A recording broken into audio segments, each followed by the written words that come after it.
મિત્રો, વડોદરા ટુડે ન્યૂઝમાં આપનું સ્વાગત છે। સમાચારમાં વાત કરીએ તો વડોદરાના ગેંડીગેટથી પાણીગેટ સુધી પાલિકાનું મેગા દબાણ હટાવો ઓપરેશન વોર્ડ નંબર 14 ના કાઉન્સિલરોની રજૂઆત બાદ દબાણ શાખાની કડક કાર્યવાહી। ઐતિહાસિક દરવાજો વચ્ચેનો માર્ગ ખુલ્લો કરાયો।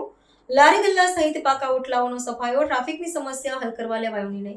અમારા વિસ્તારના કાઉન્સિલર શ્રી આપણા પૂર્વ ડેપ્યુટી મેયર નંદાબેન, સચિનભાઈ પાટડિયા તેમજ જેલમબેન ચોકસી અને હરીશભાઈ ઝિંગર, ચારે ચાર કોર્પોરેટરની અમારી રજૂઆત હતી કે આ સ્વામિનારાયણ ભગવાનનું મંદિર છે, 150 વર્ષ 200 વર્ષ જૂનું છે।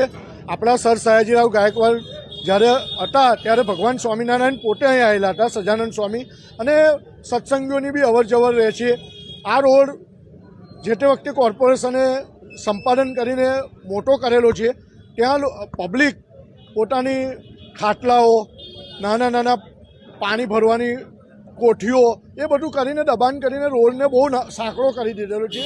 આજે આપ જોઈ શકો છો જે મોટા મોટા ઓટલા હતા એ બધા ઓટલાઓનું દબાણ દૂર કર્યું છે।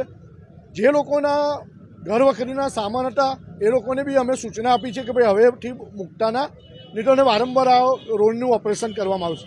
અને જે મટન ચિકનની લારીઓ છે, દુકાનો છે, એ દુકાનોવાળાને બી અમે કહીએ છીએ, કોઈની રોજીરોટી અમે છીનવવા માગતા નથી, પણ લોકોની ધાર્મિક લાગણી ના દુભાય એ રીતે પડદો રાખીને ઢાંકીને મેં માર્કેટ ઇન્સ્પેક્ટરને બી વાત કરી છે કે એ બી એમના રીતે આ મટનની દુકાનોની સામે કાર્યવાહી કરવામાં આવશે। સાહેબ, જે રીતે વાત કરીએ તો અત્યારે પણ દબાણ તોડવામાં આવ્યા છે, રોડ લઈને કેટલા દબાણો તો શું શું અત્યારે કેટલો સામાન જપ્ત કરવાનો? આમાં પાછળ એક ટ્રક ભરીને સામાન જપ્ત કરેલ છે અને હજુ બી કાર્યવાહી ચાલુ જ છે। પાણીગેટ દરવાજા સુધી અમે લેવામાં આવશે।